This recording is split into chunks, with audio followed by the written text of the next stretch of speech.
Para quienes no me conocen, mi nombre es Clara Lemus, médico y actualmente gerente médico para Región Andina de Stein Cares. Bienvenidos todos a este webinar sobre la identificación y manejo de las fluctuaciones en la enfermedad de Parkinson.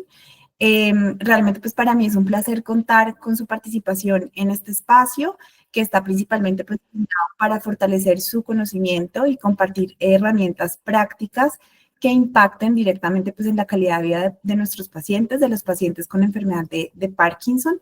Quiero especialmente agradecer a la Asociación Colombiana de Neurología, ACN, por hacer posible pues, este encuentro, promoviendo la educación médica continua y la colaboración entre ustedes, los profesionales de la salud, y por supuesto a Stein Cares, quien es patrocinador del mismo.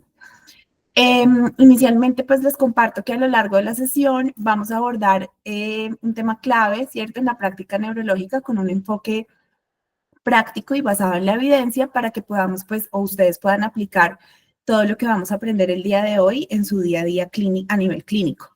Entonces, digamos que la invitación es que participen activamente, compartan también sus preguntas y experiencias, pues porque digamos que siempre el conocimiento de todos juntos se construye pues mejor o se construyen mejor todas las soluciones integrales y efectivas para los pacientes. Pues, sin más preámbulos, voy a dar inicio a esta jornada pues, de aprendizaje y de nuevo, muchísimas gracias por acompañarnos.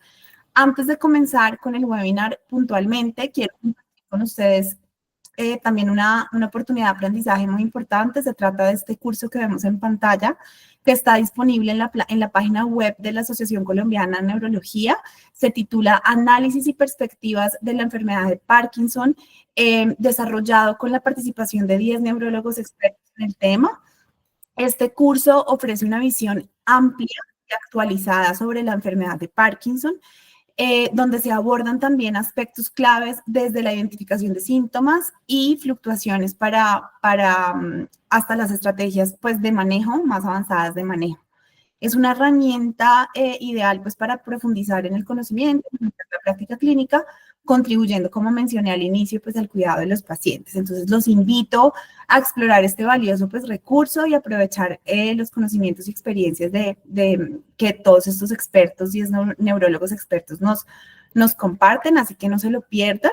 Específicamente, el curso ofrece un enfoque integral sobre las fluctuaciones en la enfermedad de Parkinson, aborda, como mencioné, aspectos motores como los no motores.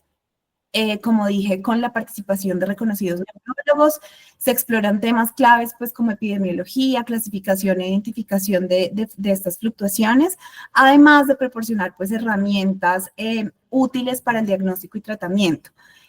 Quiero mencionar puntualmente que se destacan tanto estrategias farmacológicas como no farmacológicas, con énfasis en el uso y dosificación adecuado de levodopa, carbidopa y entacapone. Y los participantes pues, van a adquirir todos estos conocimientos prácticos para ajustar la frecuencia de la medicación y tener muy claro cuándo considerar terapias adicionales. Mismo pues incluyen recomendaciones prácticas para una implementación segura, ¿cierto?, de los tratamientos y seguimiento clínico de los pacientes, ofreciendo pues toda la guía completa y actualizada para un manejo integral de la enfermedad de Parkinson, que incluye pues también el manejo de fluctuaciones motoras y no motoras. Como están viendo en la pantalla, esta es la página de la ACN y aquí es donde deben hacer clic en el curso, es este segundo que ven en el recuadro rojo. Y simplemente para mencionarles, aquí pues digamos que incluye 3 módulos. El primero es generalidades sobre las fluctuaciones en la enfermedad de Parkinson, identificación y manejo de las fluctuaciones en Parkinson, el módulo 2, y módulo 3, implementación eficaz y segura de levodopa, carbidopa, entacapone. Aquí vale la pena pues mencionar que cada módulo tiene una duración máxima de 10 minutos con cápsulas de contenido de hasta 3 minutos cada una, diseñadas pues para ser súper claras, dinámicas y prácticas. Entonces, de nuevo, pues los invito a registrarse, a participar en este curso que sin duda pues va a enriquecer todo el conocimiento y va a fortalecer su experiencia en el manejo de la enfermedad de Parkinson. Y la idea es que ustedes puedan pues terminar los 3 módulos de manera pues práctica y a su tiempo.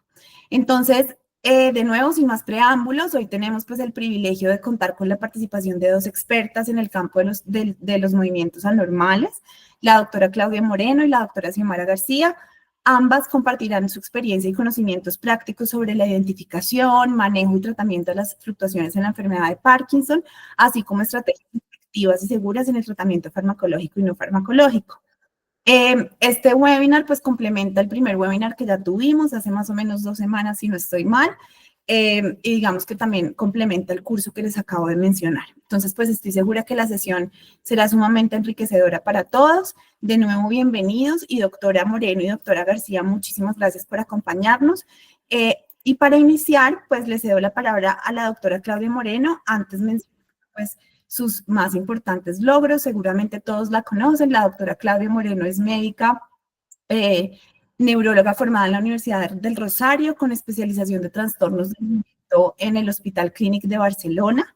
Fue presidenta de la Asociación Colombiana de Neurología del 2020 al 2022 y actualmente es miembro del Comité de Movimientos Anormales de dicha asociación.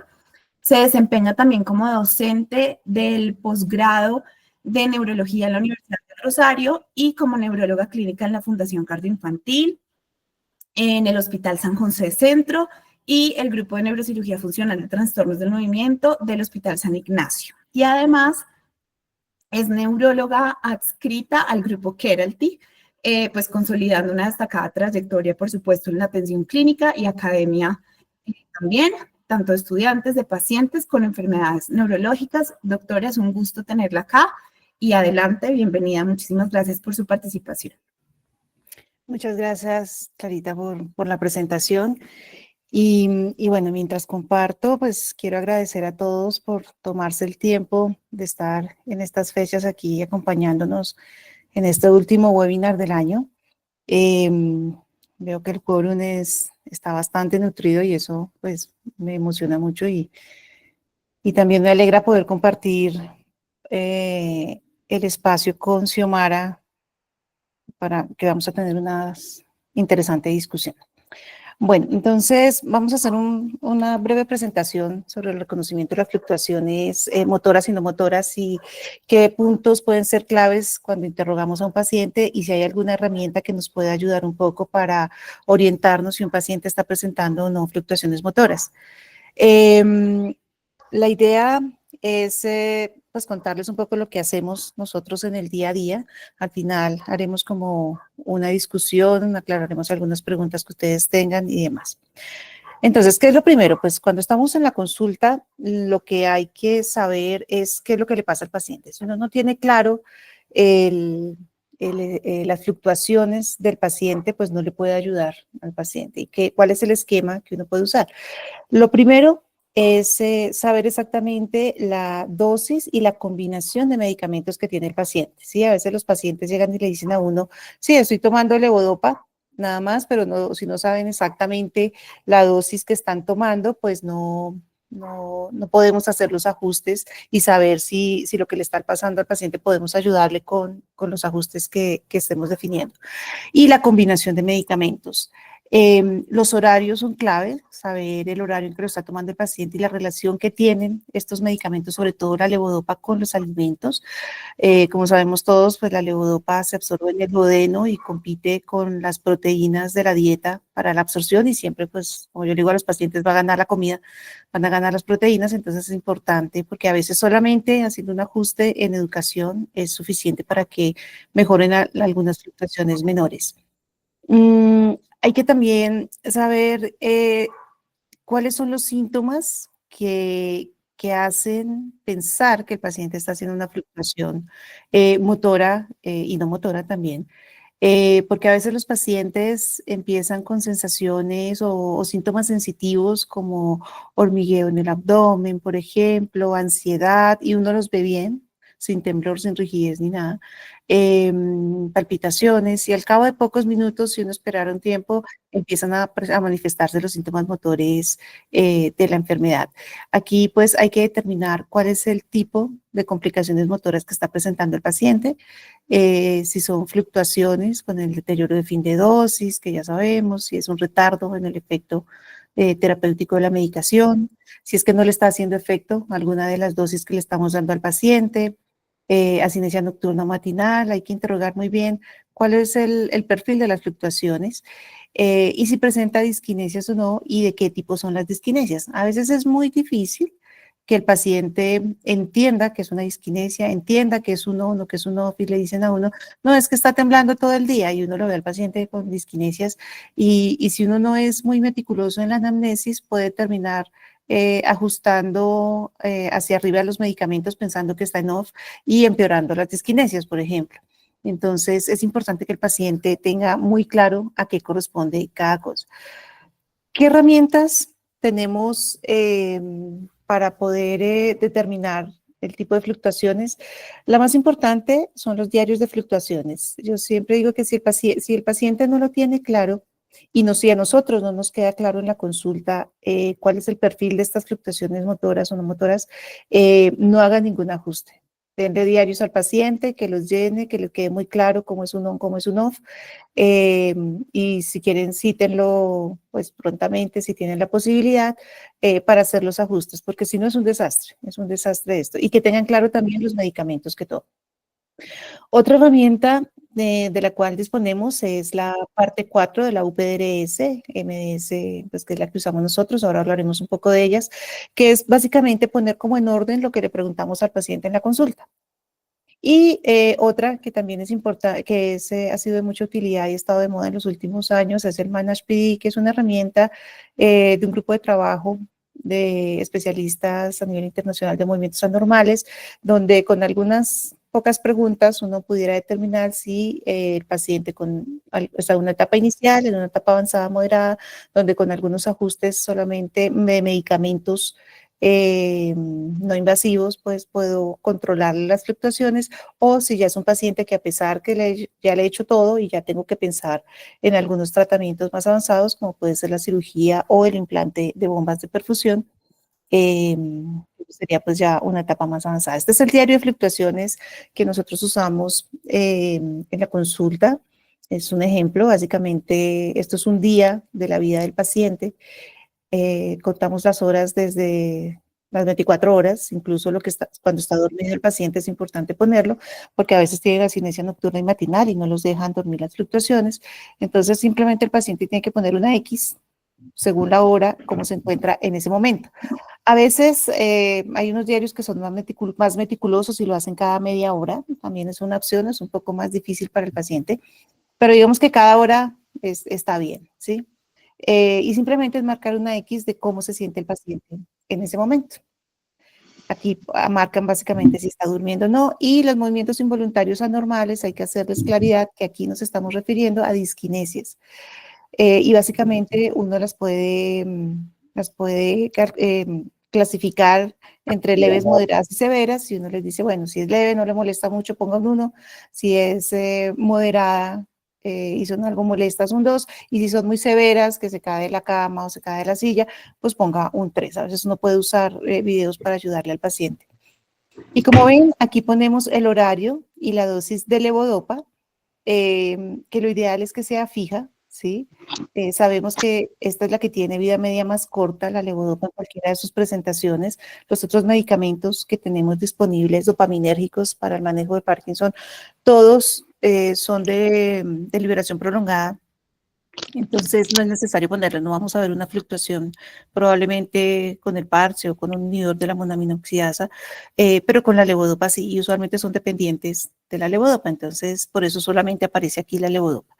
En otra hoja uno puede pedirle al paciente que registre todos los medicamentos y las comidas que hizo durante el día, si uno tiene dudas sobre la interferencia de esta con los alimentos. Y este es un ejemplo de un diario de cómo sería esta curva de los pacientes, que básicamente es como una montaña rusa cuando están fluctuando. Aquí los pacientes nos ponen, por ejemplo, estuvo durmiendo desde la 1 de la mañana hasta las 5 de la tarde, de la mañana. En este caso se despertó y estaba en un off, pero rápidamente el paciente se tomó su medicación y entró en on, ¿sí? Iba muy bien y le duró más o menos 4 horas. Aquí ya empezó a bajar el efecto de la medicación. Tuvo disquinesias en todo el efecto de la levodopa, tiene disquinesias de pico de dosis, después tuvo una disminución del efecto, se tomó su medicamento a las 10 de la mañana, pero aquí no tuvo efecto sino hasta más o menos 2 horas después Y el efecto fue un efecto que, si ven, no hay disquinesias, probablemente era un on justito, ¿sí? Del paciente, rápidamente entra en off, se toma su medicamento y aquí ya arranca nuevamente con la misma dinámica que tuvo en la mañana. Este es un ejemplo, ¿sí? Cada paciente tiene días diferentes, entonces uno le pide al paciente que haga los diarios por lo menos los últimos 5 días o una semana. Con eso uno se puede hacer un perfil de cómo son las fluctuaciones que predominan en el paciente y toma decisiones. Y puede llenar esto, que es la UPDRS parte 4, que habla de las complicaciones motoras, donde básicamente lo que vemos es cuánto tiempo el paciente tiene disquinesias. Por ejemplo, en este diario que teníamos aquí, ejemplo, el paciente tuvo 1, 2, 3, 4, 5, 6, 7 horas con disquinesias, ¿sí? Entonces ahí pondríamos 7 horas. El impacto funcional de estas disquinesias, entonces fue solo una cruz, entonces es leve. El tiempo en que se encontró en off también lo podemos sacar según los diarios, el impacto funcional que tienen estas fluctuaciones motoras, qué tan complejas son y si hay distonía dolorosa en el off. ¿Y cómo calculamos eso? El tiempo con disquinesias, entonces simplemente uno, aquí como en toda la UPDRS, ustedes recuerdan que lo clasificamos o lo calificamos de 0 a 4, o 0 que no tiene, 1 que es menor del 25% del tiempo con disquinesias, leve del 26 al 50, moderado del 51 al 75 y grave más del 75%. Hay que tener en cuenta las horas que el paciente está despierto y las horas en que tiene disquinesia, y con esta simple fórmula pues sacamos el porcentaje. Eso es una regla de 3 y cálculo de porcentaje. Lo podemos clasificar en alguno de estos espacios para tomar alguna decisión. En el impacto funcional, aquí simplemente lo que nos dice la UPDRS es qué tanto interfiere en las actividades del paciente y en las interacciones sociales. Entonces, según la severidad de interferencia que tenga, pues también lo podemos clasificar de 0 a 4 y tomar también pues decisiones. A veces son situaciones muy leves que el paciente está estable y uno puede observarlo y no amerita mayores cambios. El tiempo off es muy parecido a las disquinesias, también se califica de 0 a 4 y se hace la misma fórmula que les mostraba. Y lo mismo del impacto funcional de las fluctuaciones, que tanto le altera al paciente sus actividades básicas y la interacción social del paciente que tanto se ve afectada. En cuanto a la complejidad de las fluctuaciones, aquí básicamente lo que buscamos es saber qué tan predecible es la fluctuación motora. Cuando son predecibles, o sea, el paciente sabe que siempre cuando falta 20 minutos para tomarse la siguiente dosis se pone mal, digamos que es mínimo, ¿sí? Sí, casi todas son así.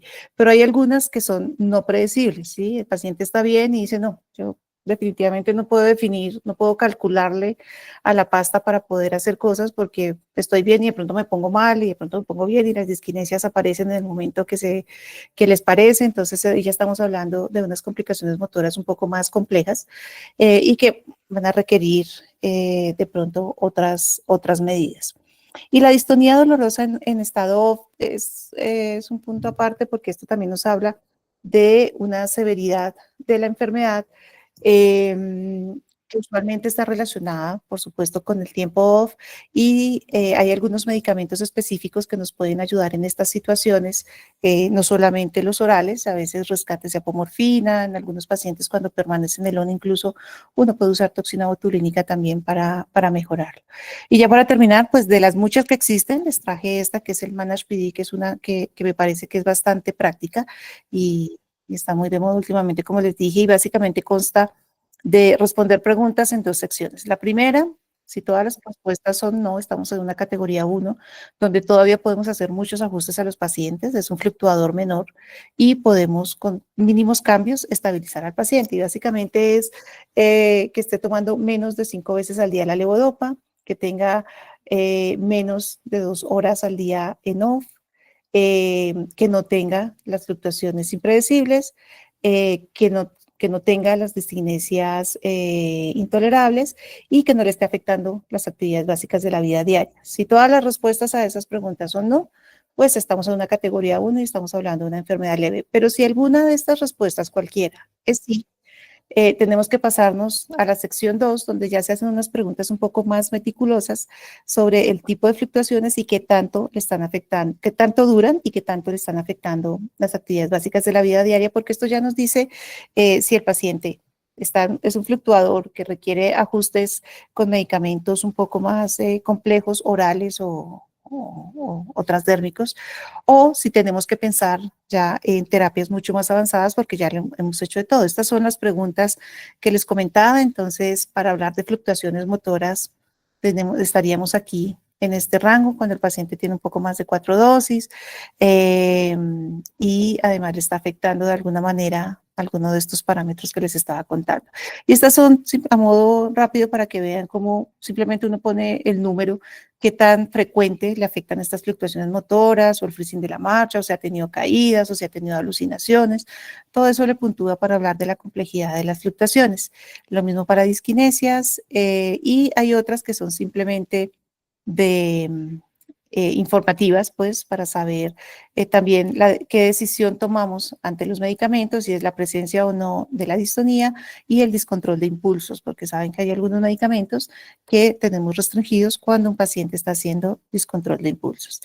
Y según las respuestas que tengamos, entonces clasificamos al paciente en categoría 1, como les decía, que es un paciente que puede ser controlado con el régimen actual y de pronto mínimos cambios se deben hacer. La 2, en donde tenemos que todavía nos falta algunas cosas por hacer con los tratamientos orales, y la 3, en donde ya tenemos que pensar en terapias mucho más avanzadas. Bueno, esto es lo que les quería mostrar de inicio. Sé que es un poco corto para todo lo que uno pudiera hablar de fluctuaciones motoras, pero puede ser un abrebocas para abrir la discusión más adelante sobre qué más podemos usar. Doctora, excelente, muchísimas gracias. Todas estas herramientas súper prácticas y sobre todo el cuestionario creo que es súper útil.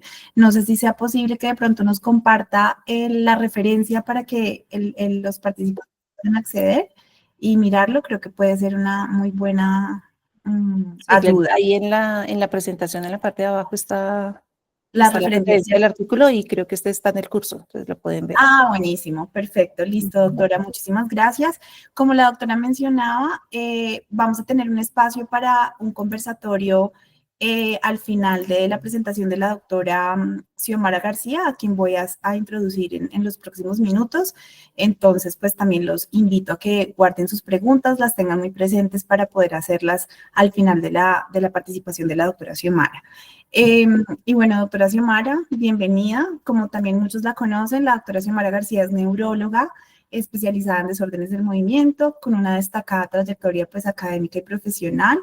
Es médica de la Universidad Nacional de Colombia, donde también realizó su especialización en neurología clínica y un diplomado en comunicación de la ciencia. Cuenta con un fellowship en desórdenes del movimiento de Cleveland Clinic en Estados Unidos y una maestría en salud pública y epidemiología de la Universidad Internacional de Valencia.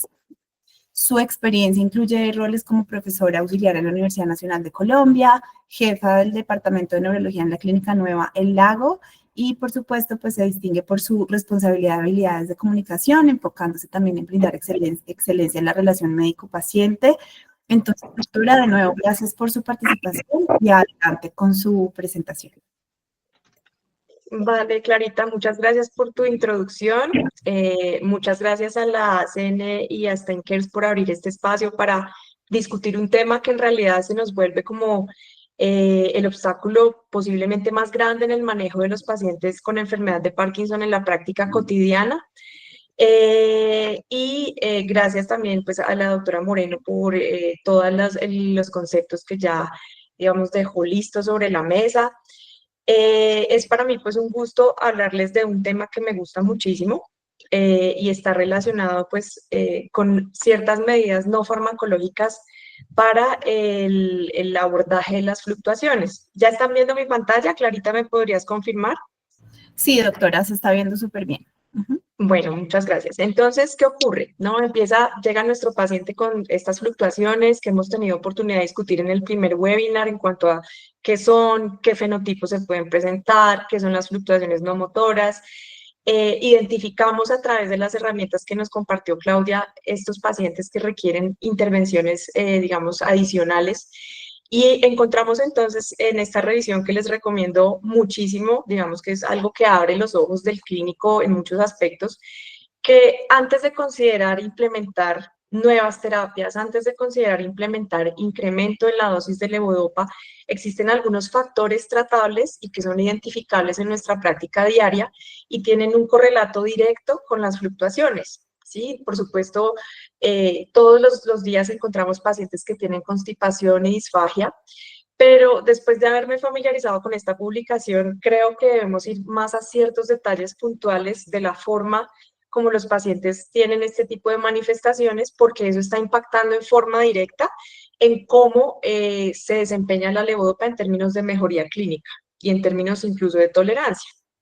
Entonces, como sabemos, la levodopa tiene unas características farmacológicas muy especiales, digamos que se requieren una serie de pasos estructurados, organizados y eficaces en forma individual para lograr que haya pues una absorción suficiente y satisfactoria, que además de eso debe llegar pues a ciertas áreas específicas del encéfalo donde va a proporcionar la activación de ciertos receptores, y cada uno de esos pequeños pasos juega un rol indispensable.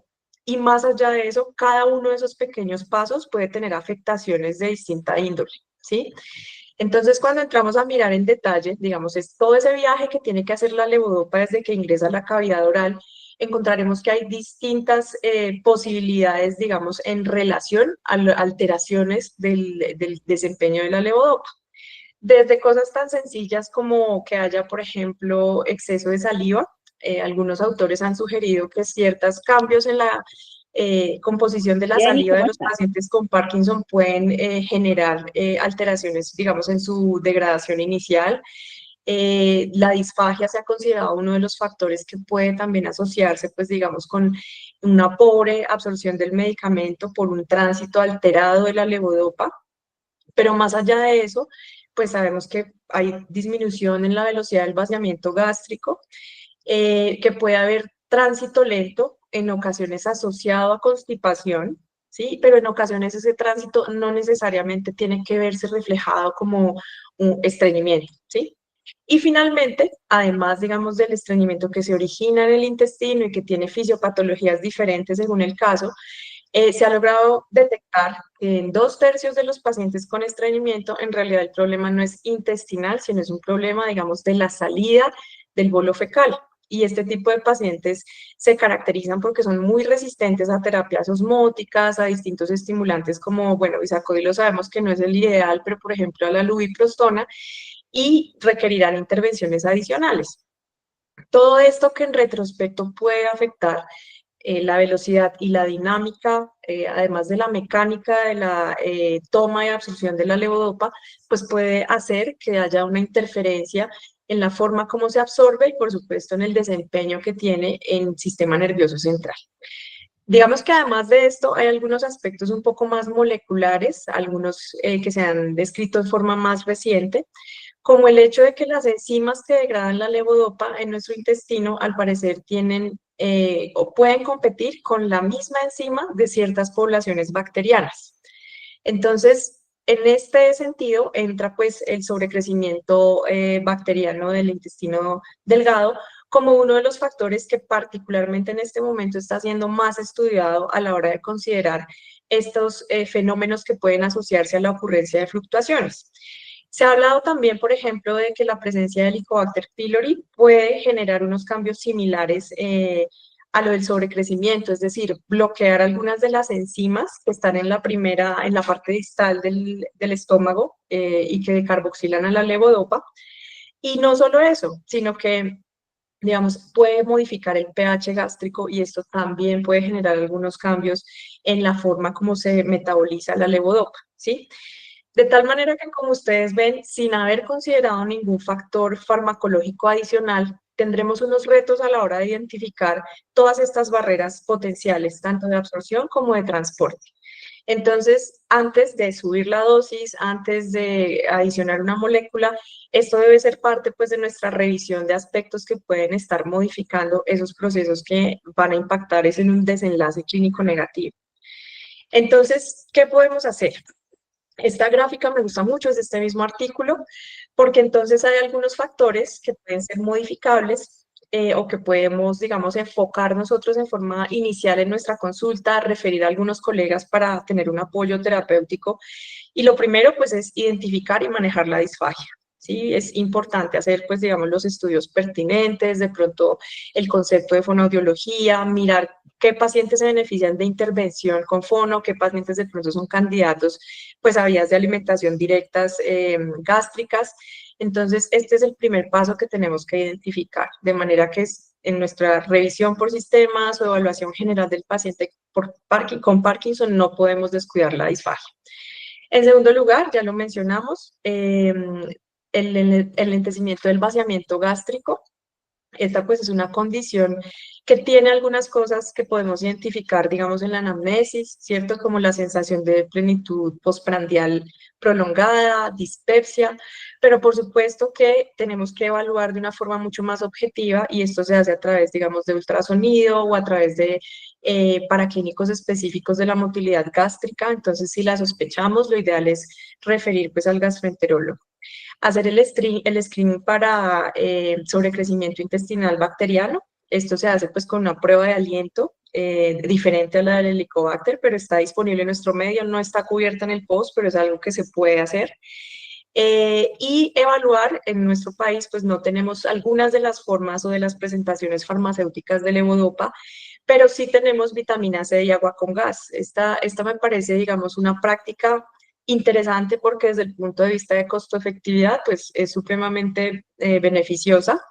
Y además de eso, porque lo que yo he podido ver en mi práctica es que más o menos el 50% de los pacientes en los que se implementa esta medida refieren mejoría subjetiva en términos de la duración y la eficacia de la levodopa, ¿sí? Entonces, aunque no tenemos esas presentaciones, digamos que podemos sacar este as bajo la manga y tratar de implementarlo pues en los pacientes. Ya la doctora Moreno nos abrió digamos, ampliamente de la parte de dieta, ¿sí? En algunos casos incluso es recomendable tratar de que sea con el estómago totalmente vacío, sin embargo esto pues se vuelve un reto enorme al haber el lentecimiento gástrico. Y finalmente el manejo del estreñimiento, que como les conté, más que dar fibra, más de pronto que dar lactulosa, todas las opciones que tenemos que identificar cuál es el problema principal, porque si hay alteraciones en la motilidad o en la dinámica del piso pélvico y el esfínter, esto difícilmente va a mejorar con laxantes o incluso se podría empeorar el problema, ¿sí? Entonces, en algunos casos, lo que se ha intentado hacer, aunque son series de caso pequeña, es aplicar toxina botulínica en piso pélvico. Esto lo hace gastroenterología. He tenido ya un caso donde fue, digamos, necesario hacerlo y en realidad la mejoría fue bastante importante, no solo el estreñimiento, sino pues del desempeño de la levodopa en este tipo de pacientes. Ya cuando, a pesar de haber logrado todo eso, tenemos dificultades, ¿cierto? Seguimos viendo que hay algunos aspectos que pueden mejorar en el paciente. Vamos a hablar entonces de si siempre hay que subir levodopa. Sí, digamos que ha habido unas corrientes históricas de pensamiento diferentes. Previamente se consideraba que había que subir la levodopa incluso hasta 2, 3 gramos, ¿cierto? Para considerar si había respuesta o no había respuesta y que ese incremento, o sea, esa dosis máxima que se empleara debiera ser alrededor de 12 semanas, ¿sí? Hoy en día sabemos que las dosis de levodopa en general deben ajustarse por peso, alrededor de los 7 miligramos por kilo, y como vemos en este clásico del 2004, observamos que esas dosis de levodopa a las que se aleatorizó este grupo, pues sí proporcionan una disminución positiva, o bueno, una disminución significativa mejor en las escalas pues, de evaluación. En este caso, pues estaba la UPRS, la normalita, y vemos pues que obviamente todas son superiores a placebo. Eso nos lleva a hacernos una pregunta y es si es conveniente superar la dosis de 600 o 700 miligramos al día. Esto es algo que es controvertido, ustedes encontrarán publicaciones donde dicen que, digamos, no importa, pero también habrá otras que hablan del aumento de ciertos efectos colaterales, principalmente en mujeres, como por ejemplo disquinesias. Yo personalmente creo que no es fácil generalizar qué posición tomar, porque tendremos pacientes que tienen una respuesta magnífica a la levodopa y que en algunos casos no van a tener una respuesta tan positiva a otros tipos de dopaminérgicos, pero también eso se puede limitar en otras poblaciones por la tolerancia del paciente, o incluso considerar todos esos factores previos que hablamos, ¿cierto? Donde vimos que las barreras de la absorción, las barreras del metabolismo, pues digamos que subir la levodopa podría funcionar, pero no sería como la lógica científica detrás de eso, ¿sí? Porque lo que yo haría es ir saturando un sistema molecular. Claro que algo de eso tiene que llegar al cerebro y demás, pero entonces tendríamos que más bien considerar manejar dosis más bajas de levodopa y tratar pues de identificar en forma oportuna y hacer un manejo eficaz de esas otras medidas no farmacológicas que les mostré hace unos minutos. Entonces, ¿qué nos dice la Movement Disorders? ¿Qué podemos implementar? Pues bueno, digamos que esta tabla es bastante diciente, digamos, es que estas guías están próximas a actualizarse, pero como ustedes observan, pues vemos, por ejemplo, acá que los agonistas dopaminérgicos son eficaces y son clínicamente útiles para el abordaje de las fluctuaciones motoras. ¿De qué depende el que yo escoja?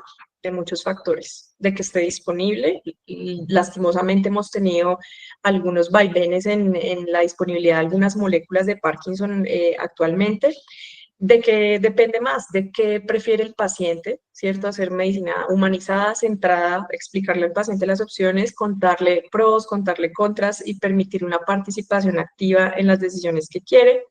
Y finalmente, sabemos que aunque este grupo de medicamentos comparten muchas cosas de su efecto clínico, al igual que su perfil de seguridad, hay algunas peculiaridades, algunas nimiedades que me van a hacer inclinar la balanza a un lado o al otro. ¿Cuáles les quiero mencionar? La lesión renal. Sí, el metabolismo del pramipexol puede cambiar drásticamente con afectaciones renales, digamos que con tasas de filtración glomerular disminuidas, no necesariamente en rango de terapia de reemplazo. Entonces, si un paciente tiene enfermedad renal o tiene alguna condición que lo predisponga a desarrollarla, pacientes monorrenos con enfermedad renal quística, posiblemente esa no va a ser la mejor opción, el pramipexol, ¿cierto? Pacientes mayores de 65 años, hay un estudio interesante, digamos, de la vida real que mostró que las dosis de pramipexol en mayores de 60 o 65 años, son como dos puntos que hay en esa pendiente, tienen concentraciones séricas exponencialmente altas. Entonces, eso explicaría en parte por qué vemos más efectos, digamos, colaterales en relación a impulsividad, a síntomas psicóticos en pacientes mayores de esta edad, y es porque al parecer se debería ajustar en relación a la edad. No quiere decir que no lo use, ¿cierto? En estos pacientes, en los pacientes adultos mayores. Quiere decir que tenemos que hacer una titulación gradual, tenemos que hacer una adecuada vigilancia de los síntomas. Entonces, como ustedes ven, hay algunos factores que permiten, ¿cierto?, inclinar la balanza a alguno de los dos lados. Tenemos también entonces, digamos, pues obviamente inhibidores de la decarboxilasa que no están disponibles en Colombia, pero que sería un abordaje muy interesante para el futuro. Y es que, por ejemplo, en otros países sí cuentan con carbidopa solita. Entonces, si el paciente tiene intolerancia o si tiene fluctuaciones, el primer paso, cuando hay la posibilidad, es incrementar los niveles de carbidopa. Se le da una tabletica de carbidopa. ¿Qué podemos hacer en nuestro medio? Porque como les dije en principio, pues tenemos que hacer malabares con lo que tenemos acá. La levodopa, por ejemplo, de 250 a 25, pues trae una proporción, ¿cierto? 10:1 de levodopa versus inhibidor de carboxilasa. La de 125, pues sería una proporción diferente, sería una proporción, pues digamos, 4:1. Entonces, aunque nosotros no podemos o no tenemos en nuestro mercado la carbidopa solita, en algunos pacientes funciona cambiarnos a la presentación que trae más carbidopa en proporción para mejorar tanto la tolerancia como las fluctuaciones motoras. Al momento de la publicación, pues digamos, de estas guías no existía mucho sobre la rotigotina en ese sentido, pero pues digamos que estudios posteriores han mostrado que puede haber mejoría de algunos síntomas como los periodos off en cualquier momento del día, los síntomas asociados al sueño. Es un terreno donde rotigotina ha crecido y es, digamos, el beneficio clínico que proporciona en distintos ámbitos de la salud y la higiene de sueño en los pacientes. Puede mejorar algunos síntomas no motores. Se ha planteado que la apatía, aunque siéndoles muy sincera en mi práctica, no he visto que esto en realidad mejore, por lo menos en nuestra población. Y pues digamos que puede ser útil para el manejo de otras condiciones, como pacientes que tienen cirugías de reducción gástrica en los sitios donde hay cirugía bariátrica, pacientes que requieren manejo perioperatorio de otras condiciones. Entonces, en conclusión, tenemos que identificar cómo es el fenómeno de las fluctuaciones, pero más allá que eso y considerar de pronto incrementar o adicionar moléculas, es muy importante ver estos otros síntomas que a veces podemos pasar por alto en nuestra cotidianidad y que realmente de ser manejados tendrán un impacto clínico significativo para el paciente y obviamente también para la red de cuidadores. Siendo este mi mensaje central, creo que ya podríamos de pronto, si están de acuerdo, ir pasando a las preguntas o de pronto a que compartan algunas de las experiencias que han tenido. Entonces, pues quedamos muy atentas para dinamizar un poquito el webinar. Muchísimas gracias, doctora. Excelente como siempre a las dos. Creo que son charlas que brindan herramientas súper importantes, súper prácticas y me uno a esa invitación. Entonces, la idea es que si tienen preguntas, comentarios o quieren también compartir algún caso clínico que tengan, pues adelante pueden usar el chat o abrir sus micrófonos y hacer preguntas a la doctora García y a la doctora Moreno.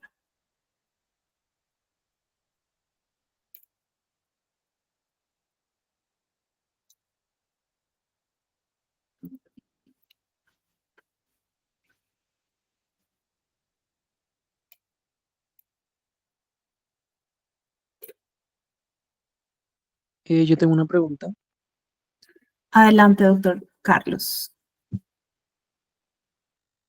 ¿Qué diferencia hay entre, o sea, qué diferencia hay en la respuesta a la levodopa o carbidopa entre pacientes que la tienen temprano o ya la tienen un poco avanzada?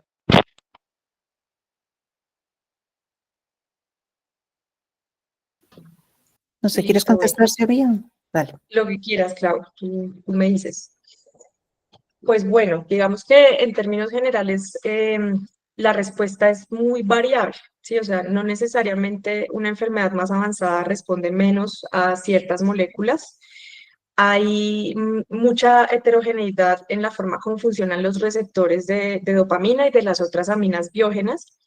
Entonces, por ejemplo, hacer esos cambios en la proporción del inhibidor de carboxilasa, pues independientemente del estadio de la enfermedad, te puede ayudar a mejorar ciertos aspectos relacionados con la parte clínica, ¿sí? De hecho, yo creo que a todos los colegas también les ha pasado que incluso uno se lleva sorpresas haciendo ajustes en pacientes que ya tienen enfermedad avanzada, ¿no? Entonces, el Parkinson es algo que te sorprende todo el tiempo porque tú vas modificando cosas sin que haya un orden necesariamente estricto, ¿sí? Sino que depende mucho del fenotipo del paciente, de una serie de circunstancias diversas, y muchas veces tú haciendo un pequeño cambio, ya notas algo significativo para el paciente, independientemente de la etapa de la enfermedad. Y eso, por ejemplo, me ha ocurrido, esta recomendación de la vitamina C y, bueno, de las bebidas efervescentes, yo en realidad no la implementaba antes, sino hasta que conocí este artículo. Y como te digo, independientemente de la etapa de la enfermedad, de muchos factores, es algo que a varios pacientes les puede funcionar muy bien. Entonces, vale la pena que, digamos, que intentemos, que seamos creativos de una manera responsable a la hora, pues, de manejar a los pacientes. Bueno, Súper. yo agregaría, perdón, Ana, a la pregunta que hace el doctor Montalvo. Em, Cuando estamos empezando con un Parkinson inicial, usualmente los pacientes responden y llegamos a la dosis adecuada de levodopa. Usualmente los pacientes tienen lo que llamábamos una luna de miel de levodopa y es que están estables, ¿sí? Todavía hay receptores dopaminérgicos, hay dopamina endógena del paciente, entonces no vemos estas fluctuaciones motoras. Cuando la empezamos en pacientes en etapa, y se demoran en empezar las fluctuaciones motoras 4 o 5 años después de que la iniciamos. Cuando empezamos la levodopa en etapa avanzada, por ejemplo, un paciente que le llega a uno después de 6, 7 años de enfermedad muy comprometido y que no ha querido tomar medicamento por X o Y razón, porque o ha leído que la levopafobia famosa que hubo en alguna época, o no la toleró simplemente por la forma en que se inició. Lo que vemos es que los pacientes responden, como decía Xiomi, los pacientes van a responder, de hecho, si tienen Parkinson, tienen que tener alguna respuesta mayor al 30% en la UPDRS, porque es parte de los criterios, pero la respuesta es diferente. Rápidamente estos pacientes, por la denervación que tienen, van a hacer fluctuaciones motoras al cabo de 3 o 6 meses, ¿sí? Y con disquinesias y van a ser a veces muy, muy difíciles de controlar. Entonces, la respuesta sí es diferente según el momento de la enfermedad en que lo inicies. Ahora, pacientes jóvenes y pacientes adultos mayores, lo que yo he visto y pues a mí lo que está descrito es que el Parkinson del adulto mayor, o sea, cuando empieza usualmente después de los 65, 70 años, responde muy bien a la levodopa, hacen pocas fluctuaciones y se mantienen estables durante muchísimo tiempo. A diferencia de los pacientes que les empieza el Parkinson mucho más temprano, que como decía Xiaomi, si es mujer joven, pues tiene mayor riesgo de hacer estas disquinesias. Sería como lo que yo agregaría un poco a tu pregunta. Súper, gracias a ambas. Doctora Moreno, quizás usted nos pueda ayudar con esta pregunta que hay en el chat. ¿Qué opinión tienen respecto al uso de amantadina o entacapone para el manejo de las disquinesias? Pregunta la doctora Bettina Aguilar. Aguilar. Sí. Vale. Bueno, la mantadina, pues la indicación que tenemos, de hecho, en todas las guías, cuando uno las revisa, son las disquinesias, ¿sí? Es una tiene MDA y es de mucha utilidad. Lo ideal es llegar a dosis de más o menos 300 a 400 miligramos al día y controla bastante bien las disquinesias. Recomendación, pues no darla después de las 3 de la tarde porque pues puede inducir insomnio. Y lo que dicen también las guías es que usualmente esto se mantiene, esta buena respuesta se mantiene hasta por 9 meses, incluso un año. Yo la verdad lo que veo es que se mantiene por más tiempo, ¿sí? O sea, uno le mantiene y ahí probablemente los colombianos respondemos a dosis más bajitas, a veces con 1 o 2 tabletas puede ser suficiente para controlar disquinesias inicialmente, no necesariamente hay que llegar a los 400 miligramos. Y el entacapone, que es un inhibidor de la COM, básicamente depende el cómo haces la transición de la levodopa carbidopa sola a la combinación de levodopa carbidopa entacapone. Si es un paciente que tiene disquinesias y además tiene fluctuaciones motoras de deterioro de fin de dosis, que es la indicación principal del entacapone, lo más probable es que lo que tengamos que hacer es hacer la transición con una dosis menor, equivalente menor de levodopa, o bajarle de alguno de los otros medicamentos que tiene para controlar las disquinesias.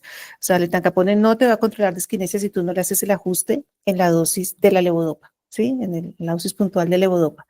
Porque lo que hace el entacapone básicamente es darte más o menos un 30% más de equivalencia de levodopa a nivel cerebral. Entonces, si no haces el ajuste, pues te va a aumentar las disquinesias. Entonces, sí es importante cuando van a hacer el cambio o a introducir entacapone, ver la calidad del ON que tiene el paciente y ahí definen con cuál de las presentaciones inician.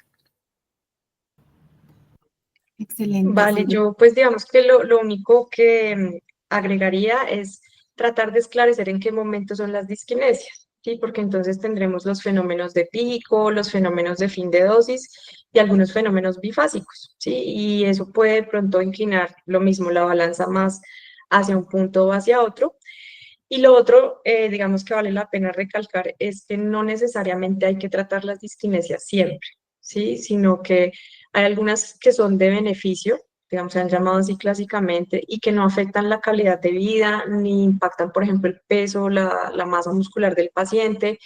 Entonces, la primera línea, y esto lo aprendí de la doctora Moreno hace un tiempo, es tranquilizar a la familia, ¿sí? Educar a la familia, explicarles de qué se trata, hablar con el paciente cuál es el impacto que percibe y si necesitamos tratar, entonces ya ver en cuál es la temporalidad de esas disquinesias e implementar una intervención. De acuerdo con la doctora Moreno, yo veo que las dosis de amantadina que requerimos los colombianos es mucho menor en términos generales. Entonces, digamos que aunque las guías pueden sugerir dosis mayores, siempre es conveniente comenzar con una dosis más bajita, titularla de forma adecuada. Entonces, esa sería como mi adición a la respuesta.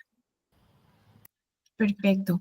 Tenemos otra pregunta, doctora Claudia y doctora Xiomara, del doctor Kevin Espejo Campos. Él pregunta, ¿qué tanto afectaría las infecciones tanto en el control como en tratamiento?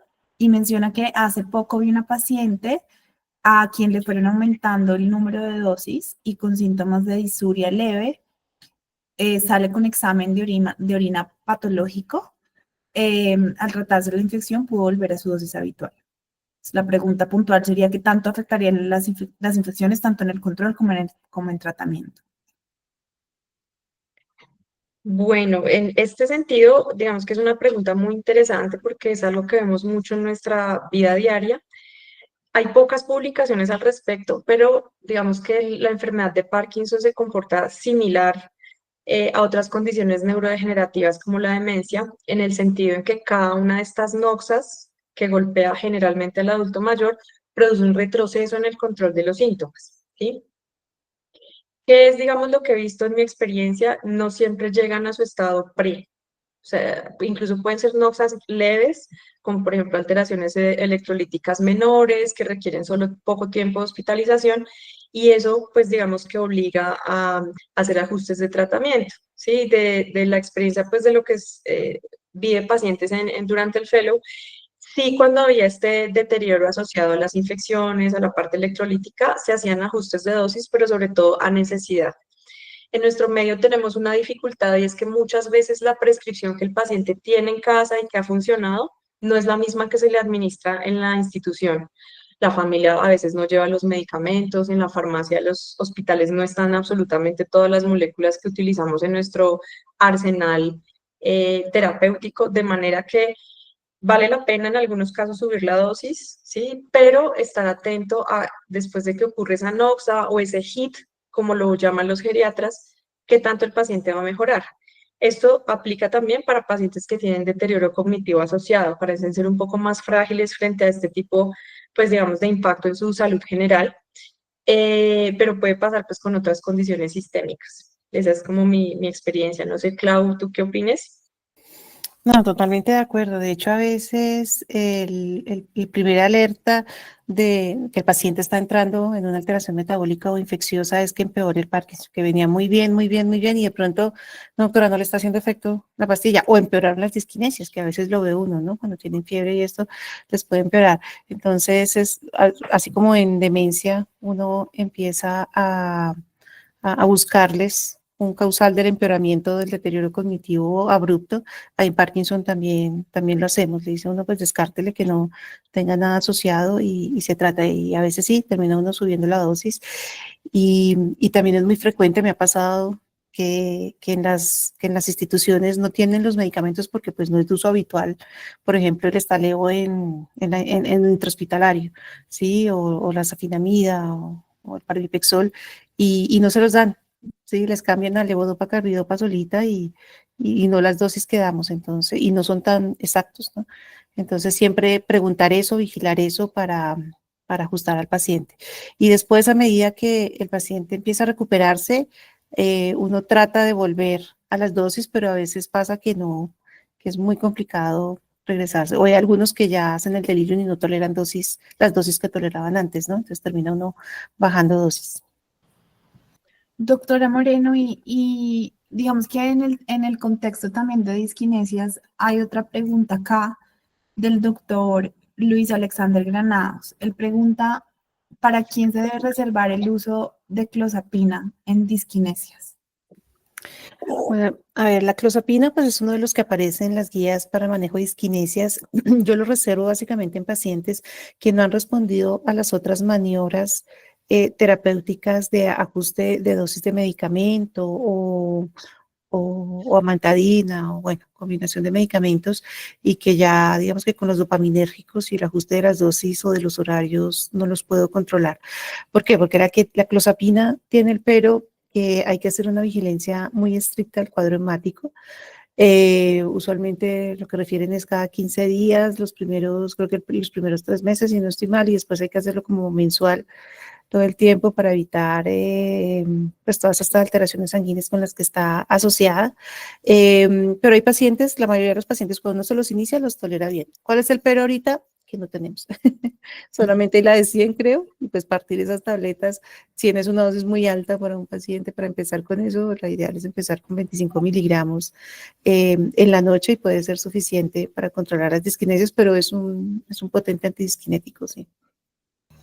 Perfecto, tenemos varias preguntas en el chat. Quizás la doctora García nos pueda ayudar con la siguiente. ¿Qué impacto tienen las terapias avanzadas en las fluctuaciones no motoras? Voy a empezar entonces con las terapias de infusión. En Colombia solamente pues contamos con apomorfina. Digamos, obviamente está súper estudiada en la parte de síntomas motores, eso ya todos lo conocemos. ¿Qué es interesante en cuanto a lo no motor? Que tienen menor afinidad por las subfamilias que generan más psicosis, ¿no? En Parkinson, por esta subfamilia de receptores. Entonces, en Francia se están haciendo unos estudios para evaluar si los pacientes que tienen deterioro cognitivo establecido, digamos, llamémoslo demencia, o que si tienen psicosis en enfermedad de Parkinson, lo mismo, ya diagnosticada, se benefician pues de este tipo de terapias diferente a lo que puede pasar con rotigotina o con pramipexol. Los números son pequeños, pero son muy prometedores. Y personalmente en la práctica, por ejemplo, he visto que estos pacientes que tienen ya esos cambios neuropsiquiátricos no tienen el mismo riesgo con otros agonistas. Entonces es un escenario donde vale la pena, sobre todo, por ejemplo, en demencia, porque estos pacientes pues, no son candidatos de entrada en muchas ocasiones a estimulación cerebral. Entonces puede ser una opción interesante. En cuanto a la cirugía, recientemente pues ha habido estudios donde han publicado los desenlaces a 6 meses, a 5 años, de pacientes que han tenido estimulación cerebral profunda tanto en globo pálido como en núcleo subtalámico. Uno de los aspectos que mejora más al parecer es el sueño, ¿cierto? No hay una diferenciación entre subtálamo y GPI, pero sí hay, digamos, un impacto positivo en ese sentido. Hay, digamos, algo muy interesante en torno a la disfunción urinaria, a la vejiga hiperactiva. Parece que estos pacientes tienen también, pues, una mejoría al respecto. Digamos que esto es algo que es fácil de intuir porque lo que estás haciendo o lo que creemos que estamos haciendo con la neuromodulación, pues debería, en teoría, mejorar muchas otras cosas. ¿Qué hay que analizar? Que estos pacientes, cuando se hace este tipo de neuromodulación, pues también pueden tener los mismos efectos de cuando hay exceso de terapias dopaminérgicas farmacológicas y hay que tener un ojo encima.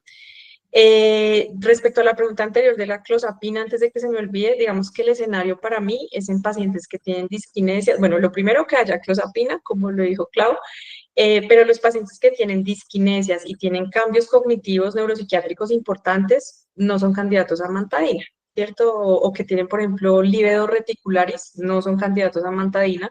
Entonces, en ellos consideraría o utilizar de pronto el levodopa carbidopa en tacapone, o mirar entonces la opción de la clozapina. Si tiene estos síntomas, pues sería una molécula que en teoría debería ajustarse bien.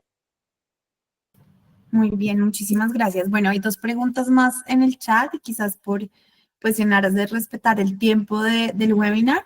Esta se la haría la doctora Moreno y la última quizás ambas pueden ayudarme. La primera es del doctor Granados también y él pregunta máximo cuánta domperidona al día y por cuánto tiempo. Bueno, la domperidona, pues la dosis máxima que está registrada en los prospectos son 30 miligramos día, 10 miligramos cada 8 horas. Uno puede dar una dosis a veces de carga cuando está haciendo el test de levodopa o el test de apomorfina, con 20 miligramos antes de hacer la prueba, una hora antes. ¿Por cuánto tiempo? Hace algunos años salió una alerta de no darla por más de 15 días seguidos por el riesgo de prolongación del QT. Entonces, pues es como el warning que tenemos. Eso está en INVIMA y pues lo ideal es respetarlo. Por mucho tiempo nosotros usamos domperidona por años, ¿sí? Y los pacientes iban muy bien por ahí, por la vida. ¿Qué hago yo? Hay pacientes que toca darles domperidona porque no toleran levodopa, así estén con benseracida o con lo que tú quieras, y con la domperidona les ayuda. Les dejo una dosis al día, les estamos vigilando el electrocardiograma para ver que no estén haciendo la prolongación del QT, ni arritmias ni nada. Y los vigilamos muy estrechamente, pero digamos que términos normales, 15 días sería como seguidos, ¿no? El tiempo máximo permitido por INVIMA y por la FDA. Muy bien, doctora Moreno, muchas gracias. La siguiente pregunta del doctor Jonathan López es: ¿qué estrategia están usando para los pacientes que venían bien controlados con levodopa benseracida y no toleran esta levo ni levodopa carbidopa? Quizás aquí las dos podrían ayudarme y sé que hay una mano levantada, entonces después del doctor Jairo puede hacerlo. Bueno, doctor López, su pregunta está difícil, pero afortunadamente ya la doctora Moreno nos habló pues del uso de la domperidona. Es difícil en realidad encontrar un paciente que no tolere, ¿cierto? La levodopa, o sea, aunque la presencia de síntomas colaterales es frecuente, no recuerdo muchos pacientes que en realidad nunca hayan tolerado la levodopa. Hay algunos, ¿sí? Y en los dos que recuerdo, digamos que se intentaron muchas terapias dopaminérgicas sin éxito, sin tolerancia, que era algo, digamos, documentado, náusea, emesis, pérdida de peso, rash, ¿no? Entonces, no toleraron la bomba de infusión de la apomorfina. Esos pacientes terminaron en cirugía, ¿sí? Y digamos que se hizo como un análisis muy riguroso de cada caso. Ambos eran, por fortuna, temblor dominantes. Entonces, fue un riesgo que se corrió y que se pudo justificar a través, pues, digamos, de esas cuestiones. Clave, pues, que el paciente tenga ya los criterios, es decir, que lleve por lo menos 4 años de síntomas y demás, porque sabemos que esta intolerancia es mucho más frecuente, por ejemplo, en atrofia de múltiples sistemas en los primeros años. Entonces hay que tener esa precaución especial. Recuerden que en Colombia tenemos, no sé si todavía, pero hasta no hace mucho, domperidona en solución, ¿no? Que tiene una concentración, creo que es de 5 miligramos por mililitro, no recuerdo exactamente, pero la idea es intentar la dosis mínima efectiva en los pacientes, como lo mencionó la doctora Moreno, pues el warning, la banderita dice que no se puede más de 15 días. Nosotros a través del doctor Arango hicimos esa pregunta a algunos especialistas internacionales muy reconocidos y nos dieron la misma respuesta, ¿cierto? O sea, como la FDA dice esto, pero nosotros tenemos pacientes que llevan años con el medicamento y que en realidad cuando tú haces un decremento o intentas suspenderlo, vuelve la intolerancia. Entonces, eso sería, digamos, lo que yo intentaría. Obviamente ya es una última estrategia y como te contaba, pues después de haber usado todo el arsenal terapéutico, de que no funciona la domperidona, he tenido pacientes, por ejemplo, alérgicos a la domperidona, entonces eso aumenta el reto clínico. Entonces, básicamente esa es como la perspectiva, obvio, todo dentro de la racionalidad científica. E incluso tú encontrarás algunos reportes de casos donde también por intolerancia farmacológica algunos pacientes son llevados a cirugía. Bueno, pues aparte de lo que ya comentó Xiaomi, yo lo que hago, estoy de acuerdo, es muy raro. Yo creo que tendré que 2 pacientes de toda la base de datos que definitivamente no les, me di por vencida y ya no les insistí más, pero mucho tenía que ver con personalidad del paciente, ¿no? Que no quiso, no la toleró antes y no la quiso. Por eso es tan importante cuando uno empieza la levodopa o cualquier dopaminérgico, empezarlo muy despacio. A veces hay pacientes que uno les puede dar una tabletica de levodopa y de 250 y perfecto, van por la vida tranquilos sin problema. Pero hay muchos pacientes que no, entonces le tienen fobia al medicamento. Entonces yo lo que hago es que, pues primero educación, les explico que lo mejor es empezarlo muy despacio, hago el ascenso supremamente lento, de a un cuartico de tableta, incluso con la de 125, y el ascenso por ahí cada 15 días.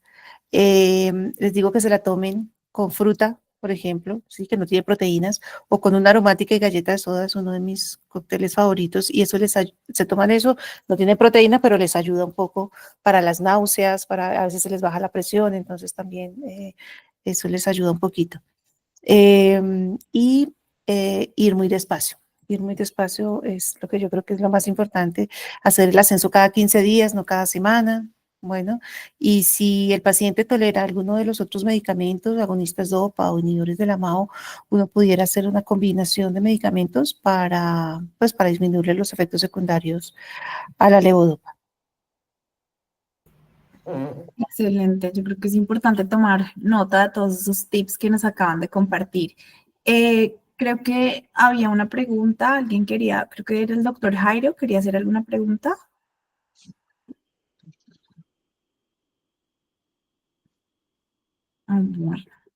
Bueno, creo que ya no hay más preguntas ni en el chat, ni nadie que quiera abrir el micrófono. Entonces, pues también por tiempo paso a dar cierre.